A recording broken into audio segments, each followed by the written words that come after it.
Hey everyone, we are talking about an interesting serial killer today. One of my favorite cases. It's unique and it stands out. Just like Jerome Brudos keeping women's feet and shoes, I find interesting. The shoe fetish slayer, this is another one that's just like that. This is Charles Albright. Charles Albright is known as the eyeball killer and the Dallas Ripper. The eyeball killer and the Dallas Ripper. In order to keep everything, make sure I have everything right and correct as far as information, because some of you might use this for a research project or a school paper or something. I want to make sure I do give you the right information. He killed 3 to 4 or more.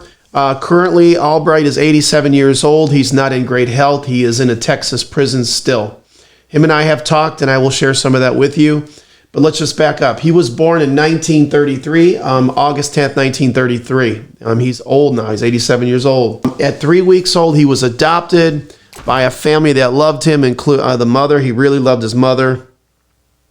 So he's adopted at 3 weeks old. And there's a common denominator of serial killers and killers in general who are adopted. I'm not saying that, if your child's going to be adopted, they're going to be a killer, but it is a piece of the puzzle. He was made to wear women's clothes, which is kind of weird as a child. You can see the middle photo there. He's got looks like he's wearing a dress. Here's his parents that adopted him. Here's him wearing a dress, and he's a Boy Scout growing up. Like many killers, he has no problems.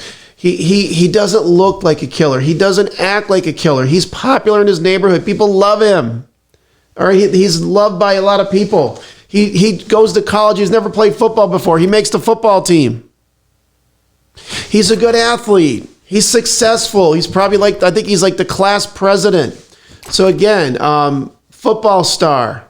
He never really got a degree in teaching, and he got a job as a teacher. He faked his grades and his transcripts, and he had women that loved him. This is Dixie. I think he still talks to her today.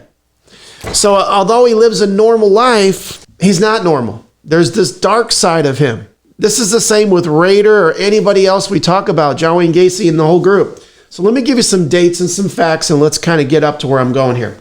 He's convicted of aggravated assault at the age of 13, 1946. At the age of 15, he had sex with a prostitute called Krabs. The age of 16, he stole $380 from someone. He bought a couple of handguns and a rifle. At the age of 17, he's sentenced to prison for theft. All right, theft. He gets a 2-year sentence. He's out in 6 months. This is a common theme among serial killers in general as well. Our justice system is a joke. All these guys get sentenced to long sentences and they get out way quicker. John Wayne Gacy is one of those guys. And they go out and kill people. So he's out in 6 months. At the age of 17, he breaks into a girl's dorm and steals, I don't know how he finds, but he steals nude photos of her. At the age of 18, he pulls a prank on a friend. The friend had an ex-girlfriend. He cut the eyes out of the ex-girlfriend, and he stuck them on another person's face. And he posted these photos all over the dorm. Here's your first fascination with eyeballs. For some reason, I find that very odd. Not many people I've ever heard do that before, right? When he was an adult, he was painting a photo for a guy. He's a painter. And the guy was wondering, why is it taking you so long to make this photo? And the guy finally came to his house and said, "Can I see my photo?" And he said it was perfectly done. It was painted except for 2 white spots where the eyes were. I believe his fascination with eyes started when he was young. When he was little, his mother taught him taxidermy. He was into taxidermy. And what do you do with taxidermy? You take an X-Acto knife and cut out the animal's eyes, and you replace them with these little marbles or fake eyes or glass eyes. His mother couldn't afford glass eyes, so she stuck buttons there.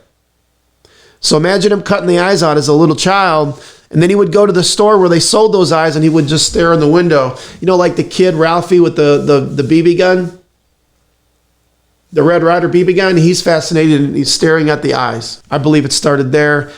In college, he's cutting the eyes out of somebody's pictures, and we see that kind of a pattern. Later on in prison, he has drawings of eyes in his cell. So he cuts that was 18 years old. At 20 years old, he marries Betty Nestor. Couldn't keep a steady job his entire life.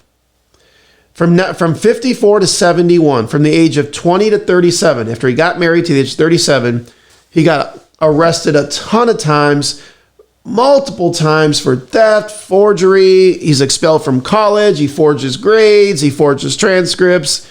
Always receives probation. Always gets probation. At the age of 41, he separates from Betty Nist, his wife. He'd been with her for 21 years. At the age of 46, he's arrested again, stealing perfume from a mall, a store. Probation again. But in 1980, at the age of 47, he stole the saw and he got prison time. He did get sent to prison. His mother died at the age of 48, a year after he went to prison. In 1981, now he's 48 years old. This guy's a late bloomer. He's 48 years old. He gets arrested for molesting a 9-year-old girl. He pleads guilty, but he denies he did it. Doesn't say he went to prison, by the way. In 1985, 4 years later, he gets arrested. Another incident of alleged molestation. He gets probation. Why is this guy not in prison? Even if it's for theft, molesting, rape, why isn't he in prison? I don't know why. His father dies when he's 53. And what they claim is when he's 53 years old is both of his parents are now deceased. And they were kind of really ran the house with an iron fist. So a lot of people believe he went off the deep end. And that happens a lot. Happened with John Wayne Gacy. So he moved in with a lady. I showed you her picture, Dixie Austin, the lady he was with, picture there. And she paid his bills. He inherits $100,000 from his parents. But he lives with Dixie and she pays all the bills. He gets a paper route in the middle of the night, which gives him an alibi to go out at night. And he can now go pick up prostitutes with this $100,000 he gained. And that's where he starts killing prostitutes. At the age of 54, he divorced his ex-wife, Betty, finally. He did have one daughter with her. And there's talk that his first murder occurred in 1988. He would have been 55 years old. Supposedly killed a young lady named Rhonda, who was a prostitute. She was stabbed to death. Her eyes were not removed. There's question whether he did that or not, but he is suspected in several murders like that. At the age of 57, 2 years after that murder, he begins drawing photos of mutilated women. He starts acting crazy, like mowing the lawn in his underwear. He collects serial killer books. 1990, 1991, from 57 to 58 years old, he picks up that paper route I told you about. So now he can engage with prostitutes, even though he's living with this young lady, Dixie. He can engage, have sex with prostitutes. And if he's a killer, he can start killing prostitutes. And he has an alibi. He's out with the paper route. But starting on December 13th, 1990, he's 57 years old. We know for a fact somebody killed 3 women in a row, 1990 and 1981, February 91 and March of 91. So it's boom, boom, boom. Mary Lou Pratt was killed December 13th. Susan Beth Peterson was killed next, and then Shirley Elizabeth Williams was killed third. All 3 women were shot in the back of the head. They had their eyes surgically removed with an X-Acto knife. They were all dumped in the suburbs, all spread open and staged, partially nude. That is so rare. There's no way there's different killers. Whoever did that is the same killer. And the authorities believe it's Charles Albright. They suspect him because the bodies are dumped near a home he owns, a rental home he owns. He inherited some property from his family. The police raid his home March 22nd, 1991, right after the last murder. By the way, the third female was a black female. So we have victim 1, 2, 3. Okay, victim 1, 2, and 3 right here. White female, black female. The lady down here was always told the police she was attacked by Albright, but they wouldn't believe her for the longest time. They think she was one of his victims, and she got away. So he changes his MO. He goes white female, then he goes black female. Okay, after the black female was killed, Shirley Williams, he's arrested. He was a softball player, and let me show you where this is him right here. Okay, you can see his picture. He was a softball player, and he was a damn good softball player, the coach said. And he was fun. Everybody loved him.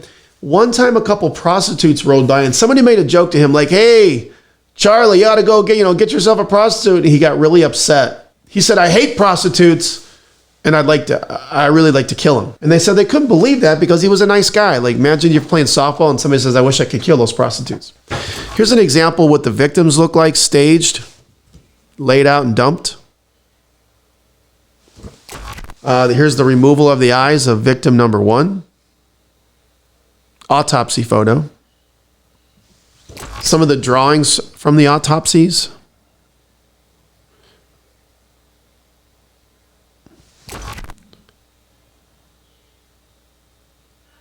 Nose was skinned on this one, small hole. One of the ones, he left an X-Acto knife. He was rushed on the last victim, Shirley Williams, and he left an X-Acto knife in her eye. See, I mean, these bodies are laid out in public places. Imagine you going to, I think some children found one of these bodies on the way to school. Could you imagine that? I mean, it's shock value. I want these bodies to be found. It's shock value. This is the murder. He was the third victim, Shirley Williams. I mean, she's dumped on the side of, in the side of the road. It's amazing, incredible. He's doing this for a reason. He was arrested. He was charged. And here's another victim too. So he was charged and arrested for Shirley Williams. And he was arrested for one murder April 18th of 1991. He was 58 years old. Neighbors couldn't believe it. But guess what I always say? Oh, by the way, he claims to be innocent. He said, I didn't do this. Here's what I always say. You claim to be innocent. After you were arrested, did anybody else kill prostitutes and cut their eyes out? No. Ironically, the murders ended. Coincidence? I don't think so. There was hair and fiber evidence to connect him to these cases. Fascination with the eyeballs. There's multiple incidents like that. So he's arrested April 18th of 1991. August 21st of 91, he's charged with 4 prostitute murders. He's suspected in more murders in Texas and Arkansas, but he's been such a deceptive guy his whole life, and he'll never confess to these. So there's no, I tried to interview him, but he's not going to come around. He's convicted of December of 91 of one murder, Shirley Williams, the black female, and they use hair and fiber evidence. He claims he's innocent. So he goes off to prison. He does a big interview. You can actually read this online. This is the picture from the interview. And he's claiming his innocence, and I'd be willing to take a polygraph or whatever. This is him in prison. He's a carpenter, reads books, writes his girl Dixie, and he's the softball coach. One of his renters, one of his tenants by the name of Axton Schindler, they thought that he might be involved, and I think Albright tried to pin it off on him, but he never could find any evidence at Axton's house. He was never arrested, and the police believe they have the right person. Albright's 87 years old. He's not in good health. I have chatted with him in the last couple of years. He rarely responds to anybody anymore, and this is what he looks like today.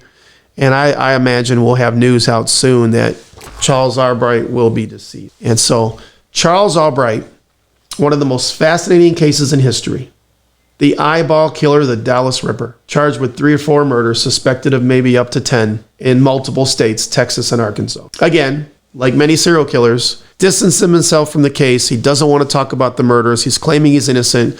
I always tell people, what's worse than a serial killer? A serial killer that can't admit to what he's done. That's the worst. Anyways, I hope you enjoy the video. I hope you enjoy the research. I hope you learned something today. Be safe out there. Prostitution, sex work, drug use, drug sales will get you killed. You can bet on it. Careful out there. Be safe.